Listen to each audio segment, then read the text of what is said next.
Hi, everyone. I'd like to welcome you to the Divorce Mortgage Strategies podcast, brought to you from the Divorce Lending Association, where clarity meets strategy in the financial side of divorce.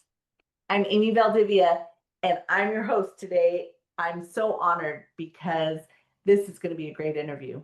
Whether you're a family law professional, a financial expert, or someone navigating the complexities of divorce yourself, this podcast could very well be that go-to resource that you need for trusted insight on how real property and mortgage financing intersect with divorce outcomes. We talk about strategic solutions that protect futures. Let's dive in, shall we? Today, I'm here with not just any old realtor. I'm talking to a realtor, an author, and one of the DLA's newest allied professional members. She's one of our partners, Tiffany Drahonovsky. Did I say it correctly? Sure did. Good job there. Hey! Welcome. Thank you. I'm so glad that you're here today. And I want to jump right on in. Please share to everyone. Who's Tiffany? Who am I? Oh my goodness. I'm a sales professional in mortgages and in realty in the southeastern Wisconsin area. And I've been in the real estate and lending area about last 6 years. And I kind of got into this whole thing after I divorced 10 years ago now. The divorce was actually the easy part. It was the real estate that kind of was a nightmare. We did get through it, but I learned so much about real estate. I learned an awful lot about what options you might have when you're in a divorce. I really want to help other people with this experience. It turned out fine for me at the end. It was very difficult and scary to go through, but that's kind of how I got here. I live in Franklin, Wisconsin, which is in the Milwaukee County area. It's a beautiful place to live. I have one son. He just turned 21, and I am a divorcee, as I mentioned, out on my own for 10 years and happy with the life I've built so far as I keep evolving and finding different ways to help people with my life experiences. Now, were you a realtor before the divorce? No. Okay. So, one of the things you said is everything was easy or simple or relatively normal, if you want to call divorce normal, except for the property. Yeah. So dive in a little deeper there, because I talked to a lot of people about divorce and they never have said it was easy. Yeah, it's a little bit different. So I had been married almost 19 years to my high school sweetheart. We had been together a very long time. And I was a person who did not respect realtors at all. We had made the decision to divorce, and I had been planning on that, sadly, for a year. But because of that, I kind of knew what direction I was hoping to see things go.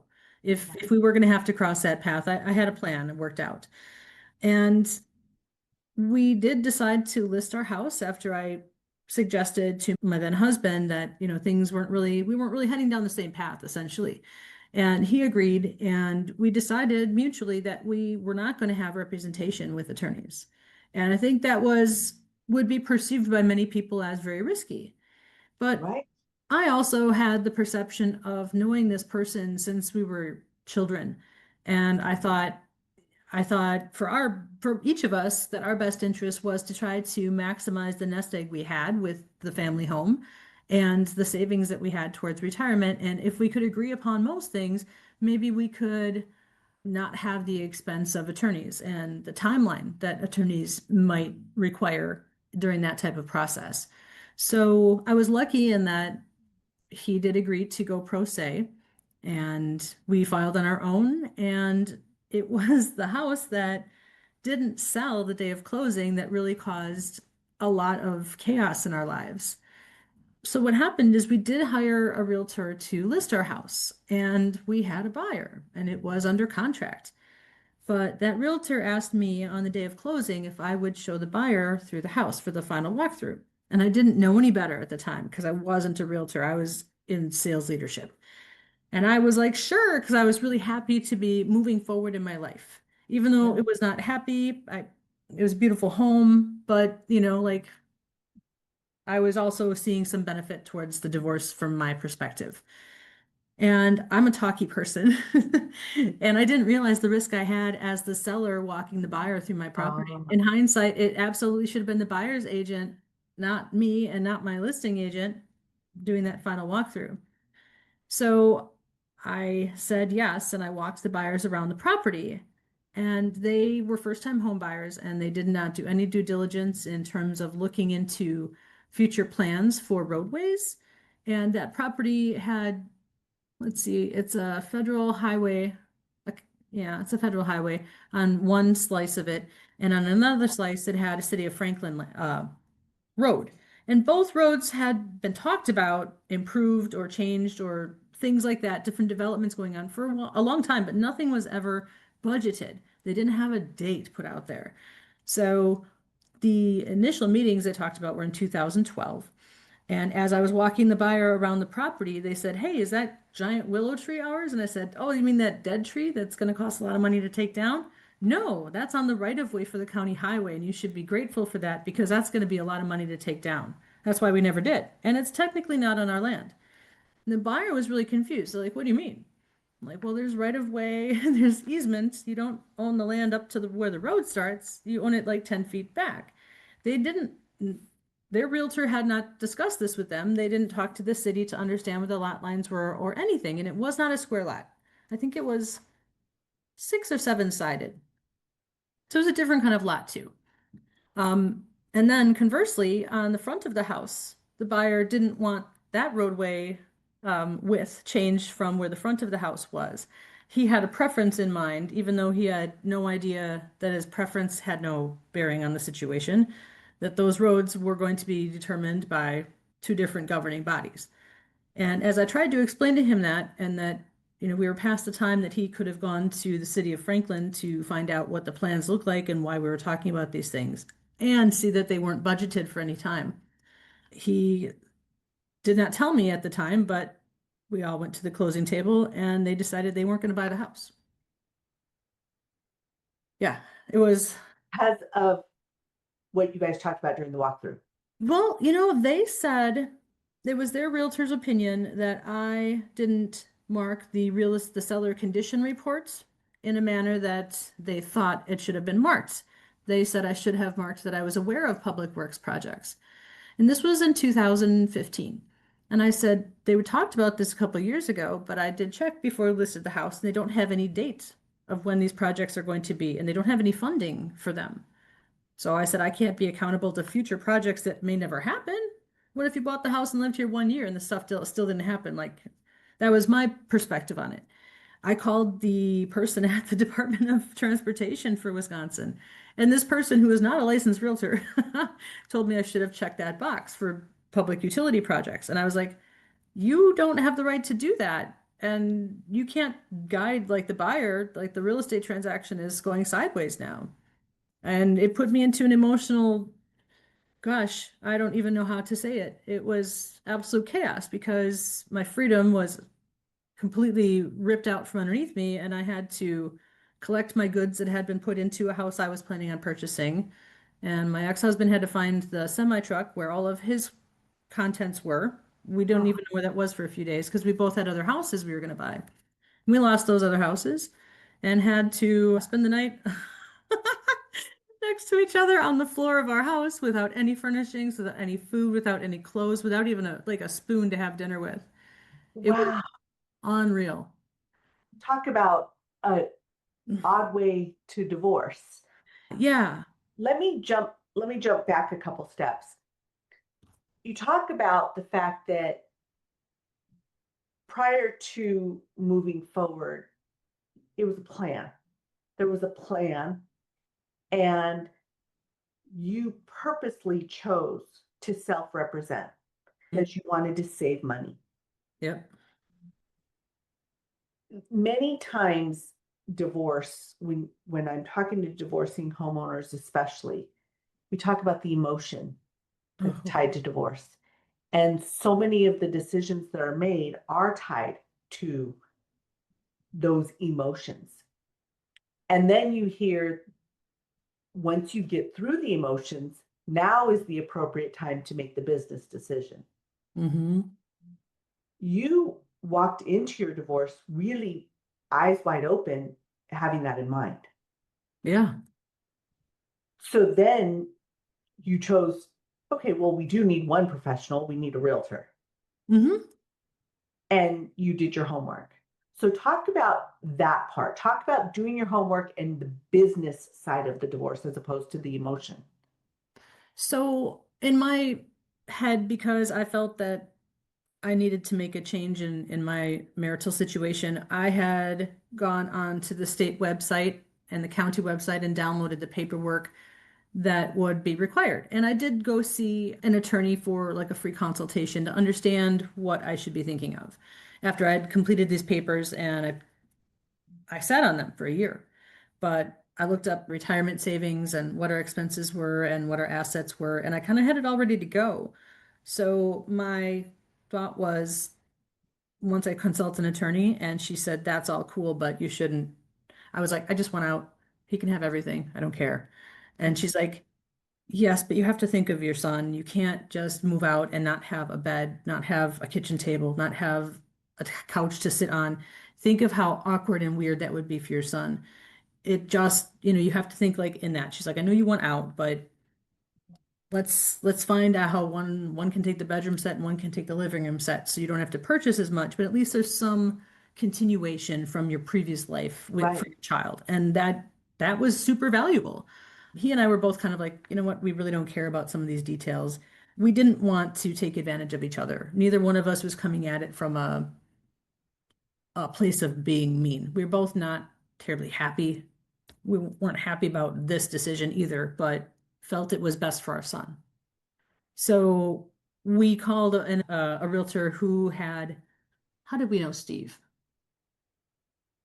We sold our first house without a realtor. But this gentleman, I think I asked him to show me some houses back in the day. And that's how I knew him. And then I asked him when we were looking to list that home if he could give me a market price for it. And he did, and we sold it for such. We had done a lot of improvements. It sold one day. And so we had that. Oh, I remember. He was the agent for the house that we ended up buying. So the house that Mm. didn't sell, our second house. Steve had been the listing agent prior, so we let him sell it again. And I was like, you don't know what you're doing anyway. Take your stupid percent. But he didn't guide me through this pitfall and he let me walk the buyers around. So I don't know that that was a great idea on his part either. So No. yeah, we used him to list the house. We did not use the attorneys. And we both kind of were coming from the point of not wanting to fight and wanting to just get a resolution and move forward with whatever process we had to go through.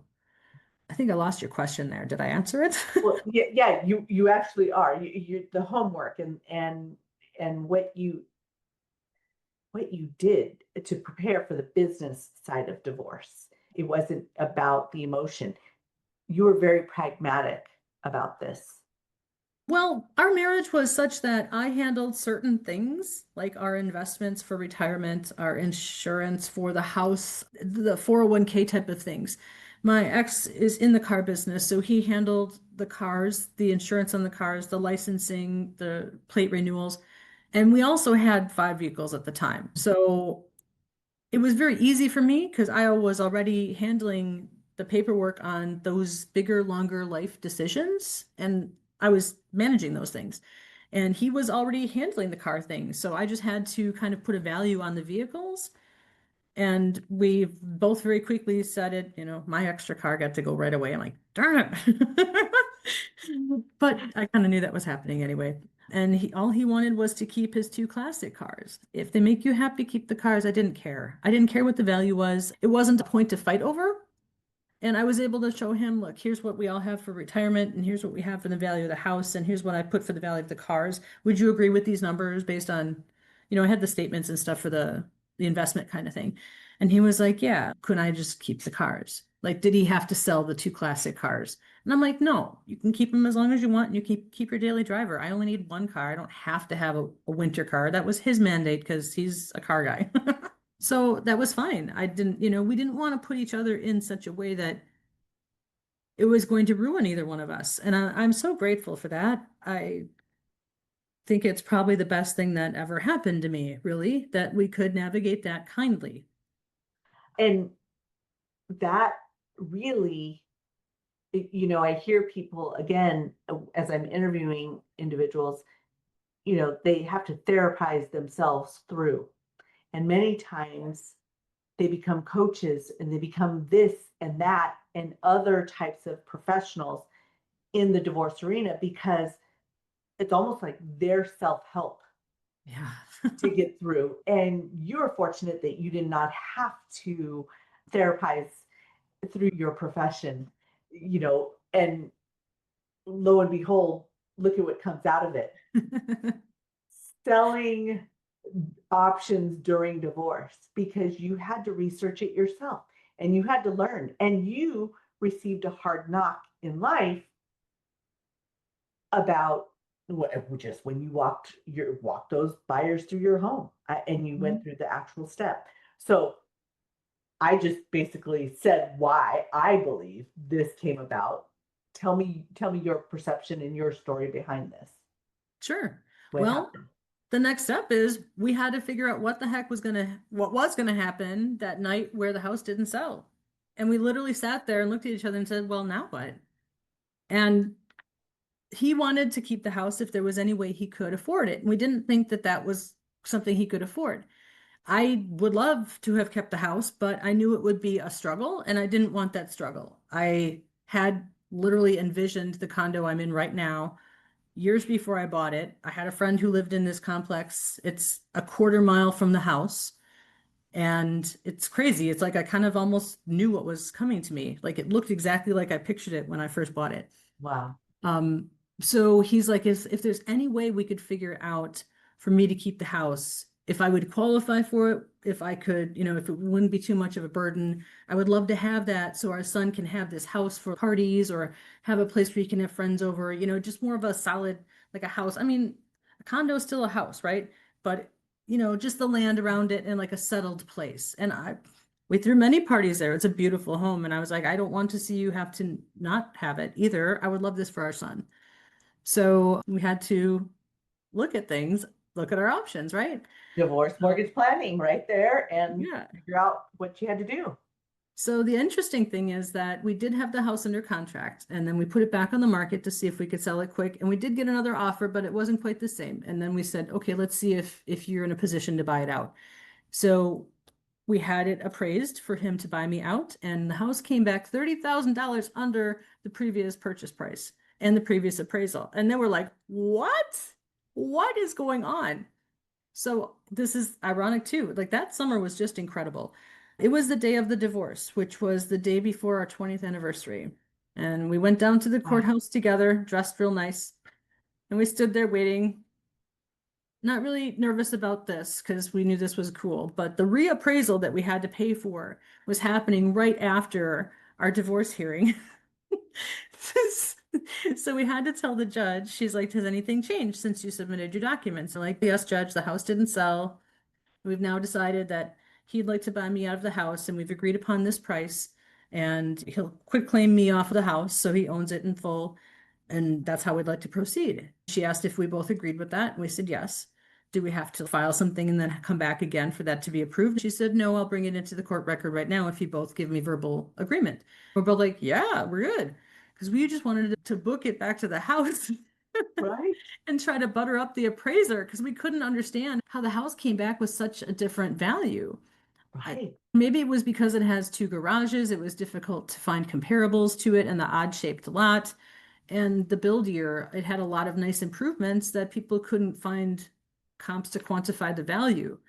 So we got home and I had worked with the previous realtor to get comps and we tried to butter up the guy and show him all the improvements we'd made on the home and the house did come out at value. So that was wonderful. Through all that chaos, I had to make 7 closing attempts on the condo because of all those delays with me being Wow. able to get off of that mortgage. And luckily, this condo was being sold in a trust. And I was sending letters to the seller, like, please, oh my God, I have to have this place. It's totally out of my hands, and here's what we're doing. And they were really kind, and it didn't matter to them because they were trustees, and it was someone in their family who had passed. So they weren't under any pressure to get it sold. And they let me do that. But I remember the last day before the closing when the mortgage lender called me and she said, Tiffany, are you sitting down? And I said, you are not going to tell me I'm not closing tomorrow. And she said, your condo is not FHA warrantable. And I'm like, I have no idea what that means. But I do remember sitting down with you 6 weeks ago and saying, you better make sure this condo is going to work for this loan. And she hadn't. She just put it on the back burner until we got close to closing. And now that I'm a realtor and lender, I'm like, how on earth could she not have taken care of that important aspect right away? The loan should have gotten nowhere, because the condo was not FHA. Through the chaos and my picking up my 11-year-old son, it was just, he couldn't, there was no certainty in his world because of the chaos with the houses. And that was something I was desperately trying to remedy. She ended up being a good lender in that she got me to a local bank that pulled some strings and were able to accept the inspection I had and the appraisal I had and look at my numbers literally overnight. And they agreed to underwrite and hold the loan locally. Wow. So Wow. I don't know what I did to get so many beautiful stars lining up, but throughout the chaos, everything did work out. And now I look back and even just talking about it, my goodness, I can help so many people because I had to pivot so many times in that short, it was what, maybe 6 months total. It was 4 months to the day from when I filed to when we actually divorced. So it was probably 6 months when you consider the initial conversation Right. and to where I finally got into the condo and Right. out of the home. Whew. Look at how many individuals were involved, right? I mean, you were dealing with agents, you were dealing with attorneys, you were dealing with appraisers, you were dealing with the sellers, the trustees, Title a companies. lender, title. Everybody had to come together and work together. And in the divorce arena, we know that as collaboration. Mm-hmm. So, based on your journey and all the helpful hints that you give in your book, tell me what that word means to you. To me, it means when you collaborate, you're looking for the best situation that can work for all the parties involved. And one of the things I think I really bring to that whole concept is I've always been an out of the box problem solver. I'm not afraid to ask questions and to look for unique or different solutions, as we found in my story, Right. just to find a way to get to the finish line. I mean, I've always been in some sort of sales or sales leadership role, and I'm intensely driven by competition. And sometimes in this vein, the getting to the finish line is the competition. It's just making sure I can get out of this situation, just making sure I can get a home for me and my son. I want to leave kindly. I don't want to fight. I don't want this to go for 2 years. I think we both agreed on that early on. But we did collaborate through the whole thing. I mean, there was like 3 specific items we had agreed upon in splitting like personal things. And I remember he was like, could I please have the Copernicus fan? And I loved the Copernicus fan too, but it had been sitting in my garage for a year. And I'm like, yes, you can have the fan, enjoy it, because I wanted to be used and enjoyed and loved. So I think when you can help people calm down the emotion and understand what the finish line is, if you can get people to agree on what our finish line is that we're all working towards, people are a little bit more willing to do some give and take. I mean, if you don't agree on the finish line, that's got to be your first goal. But that's what collaboration is all about, is finding the parties, finding the viewpoints, finding the perspectives to find the right solution for the people involved. When I read your bio, you talk about one of your differentiating factors and your collaboration with a CDLP. Mm-hmm. Tell me why that sets you apart. Sets me apart because it shows that I'm invested with partnerships that are going towards the same goal, partnerships that can show that I'm specifically trying to set myself apart from the masses of lenders out there, from the masses of realtors out there. I want to be someone that has a unique value proposition. It's just a sales theory, but being part of the collaborative site and the Divorce Lending Resource Center is huge because it puts me with other leaders, with other people who are thought leaders, people who are not just doing a job. they're trying to offer a service to make things easier for people going through really tough things in life. And Yeah. the thing with divorce and houses, people are always going through a life transition. You're upsizing, you're downsizing, you're having babies, someone passed away, the family's getting bigger. Divorce, you got to figure stuff out. So it's about people in transition, and life doesn't stop when you're going through a divorce. You have the divorce, you've got to deal with lenders, all the different parties, you've got attorney, Right. you've still got kids usually, and all the different things that go with kids and their sports and activities. You also have this massive stuff you have to figure out. Without someone who can give you some guidance, I think having been down the road certainly helps. I can definitely give perspective on that. And that's just something I believe in myself. To be a realtor, I think you should buy and sell houses often. So I do. I'm an investor too. It makes me really good at the loans. I know all the different types of loans out there. I know what loans will fit what property. I know what loans will fit what situation. It's just having a really good perspective on everything. So when I partner with the Divorce Lending Association and get certifications along those lines, it shows I'm really detail oriented in the things I'm really good at. I'm an expert, and I'm one of those people who should stand out because I'm not like the others in how I handle my business. I'm not like the others in how I handle my relationships with my customers. Most of my customers end up being friends, and I'm really proud of that. Wow. That was outstanding. So I have a question. Yeah. Before I ask you to share how someone can find you, Lucky Dog, tell me Yeah. about that. So I've really always been inspired to try to save the dogs. I have a soft spot in my heart for dogs, and I'm really saddened that people bring them into their homes and don't train them, and then they just dump them sometimes. They take them to shelters. They don't understand the cost and how to be a responsible dog owner. And it just kills me that we put these dogs down and we throw them away. We literally throw them away. I saw a picture of a Humane Society that had a bunch of garbage bags in the hallway. And I thought, if there's one thing I can do to make a difference in this life, it would be to save the dogs. We're throwing away these beautiful souls. So both my lending and my real estate business are called Lucky Dog Lending and Lucky Dog Real Estate because I donate to dog rescues and shelters with the goal of trying to get them homes and get them more time, get them the health care they need while they're in these shelters, and try to give them the best life possible. It really moves me. And I have a rescue dog named Faye. She's a Is little that Staffordshire the Terrier. outline of your logo? Yeah, yeah. Oh, wow. Okay, well, now people are going to have to know, how do they find you? Because they've got to see the logo, Lucky Dog. Yes, for sure. So I'm on all the big socials, LinkedIn, TikTok, Facebook, Instagram. My website is www.tiffanydrahonovsky.com. TIFFANYDRAHONOVSKY.com. All right. Oh, yeah, that's a mouthful. It Boy, is. you're going to have to make sure that they look you up a couple different ways. And believe me, everybody, if you just can't find her, reach out to the DLA.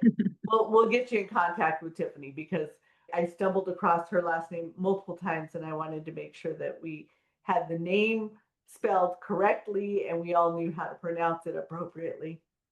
Before I let you go, though, tell me, if someone came to you today and said, "Oh my gosh, we got to sell the house. We're getting a divorce." What would be the first bit of advice you'd give? I'd say let's sit down and have a conversation about your goals. I really want to understand what you envision for yourself and what you perceive to be struggles or obstacles so we can see if they really are. And we can look at the different options to get you from where you are now to those goals. I think it's very easy to try to throw something at people with a quick, hey, you got to do this. Right. But you really can't counsel folks until you understand what's going on with them and their perspective on it and their goals. I'm very big on goals, and everything I do is based on helping people achieve theirs. Wow. That was great. Great advice. Don't make that knee jerk reaction just yet. Let's sit down and talk about this. Well, I thank you so very much for being here with me today. And I'd like to thank all of the listeners. Thank you for joining us on the Divorce Mortgage Strategies podcast, powered by the Divorce Lending Association. If today's conversations brought you clarity, insight, or inspiration, we encourage you to reach out, subscribe, like, share. Please share this episode because let me tell you, Tiffany has a lot to offer. And although she's located on the East Coast, she's happy to give you some advice for those outside because she has such a wealth of knowledge.